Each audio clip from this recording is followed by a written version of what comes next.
Space was silent, but tension was everywhere. The battle had been long, and the humans were exhausted. Jessica stood on the bridge of Indomitable, her uniform soaked in sweat. The ship around her groaned with every impact, corridors filled with smoke, half the lights flickering. "Status of the Cray?" she asked. "They're pulling back, to their home territory," James reported. "Collective Command says they've never retreated before." "Not ever." Jessica allowed herself a tired smile. "Good. Let them remember what happens when they underestimate humanity." A transmission flickered through the screen. Ambassador Talshara appeared, stunned.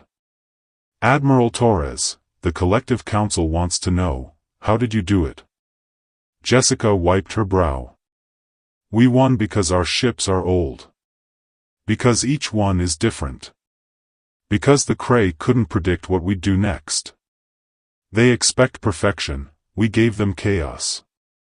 Talshara was silent for a moment, then nodded slowly. "The Council wishes to hire humanity for more missions. We have problems that require unconventional solutions." Jessica leaned back. "For the right price, of course." 3 weeks later, Prometheus Rising limped back to Earth Station Prime. The ship was battered, scorched, but the crew was alive.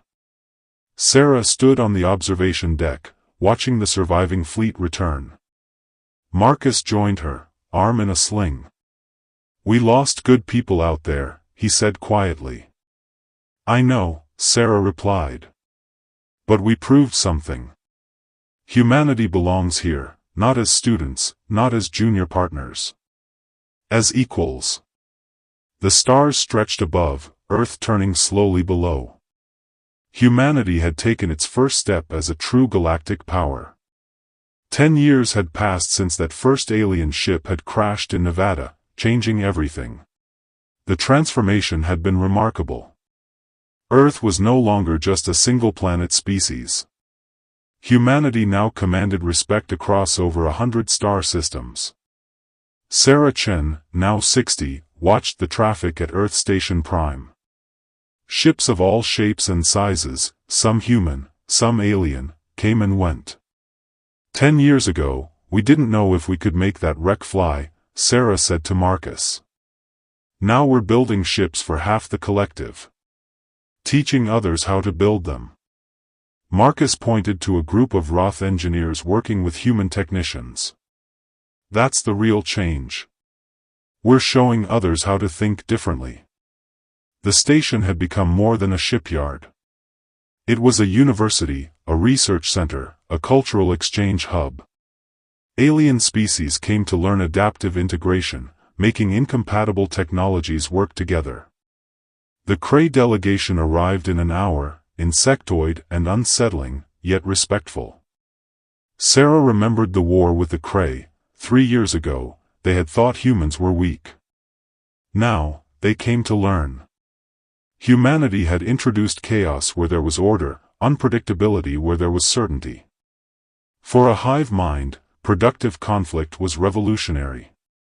Meanwhile, the first truly human-designed starship, Endeavor, was taking shape.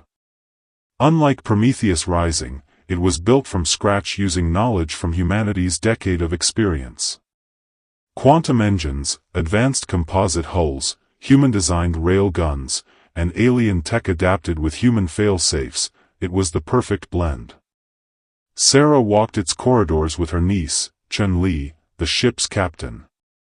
Prometheus Rising was amazing for its time, Li said, running her hand along the hull, but this is what we were meant to build. Sarah smiled. Your parents wanted you to be a doctor. I am a doctor of broken starships, Li grinned. Someone has to continue the family tradition. Launch day arrived. The station was packed, 30 species gathered, humans and aliens alike. Admiral Torres, now semi-retired, and Marcus stood with Sarah in formal uniforms. Prometheus Rising, the original ship, hung in orbit as a museum. Its AI, Prometheus, chose to stay in its original crystal matrix. Commander Chen, Prometheus's voice echoed through Sarah's communicator, "Thank you for proving me wrong. Humans are not primitive, they are adaptable. Perfection is not the goal. Adaptability is." Tears welled in Sarah's eyes. "You're not a failure, Prometheus. Your family." The countdown began. Engines flared blue-white. Endeavour rose, massive yet graceful, and vanished into space on its maiden voyage to the far side of the collective. 6 months of exploration awaited, but humanity would return, stronger than ever. Across the galaxy, humans were now the fixers. Civilizations that had perfected their systems came to humanity for help. Earth was wealthy, respected, and known for knowledge, how to solve problems, how to adapt, how to turn the impossible into reality. Sarah looked at a new ship approaching Earth Station Prime, unlike any in the collective. "Unknown vessel, requesting permission to dock," James reported. "They're not in the database."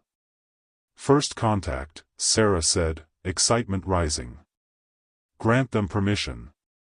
Let's see if they have anything broken we can fix." The Valkyrie emerged, 6-limbed beings, crystalline scales, glowing green eyes. Their leader spoke through a translation device. "Our ship is failing, our technology is old, we were told humans could help us." Sarah smiled. "Welcome to Earth Station Prime. We're really good at fixing things. Let's take a look." As Sarah walked with the Valkyrie, she reflected on humanity's journey, from garbage in the Nevada desert to building a galactic civilization. Being underestimated had become humanity's greatest advantage. Broken things were opportunities. Differences were strengths. Prometheus Rising remained in orbit, a monument to where humanity had been. Endeavour blazed across the stars, a promise of where humanity was going. Thousands of beings from dozens of species worked together, building a future brighter than any civilization alone could create. Sarah looked at the Valkyrie ship, assessing it with a smile. "It's a mess," she said cheerfully. "Give me 3 months, and we'll have it flying better than new. Everyone has something to teach us. That's the whole point." The sun set over Earth, casting golden light across the planet. Humanity had come far, proving that nothing was truly impossible. The stars were theirs, and they were ready for whatever came next.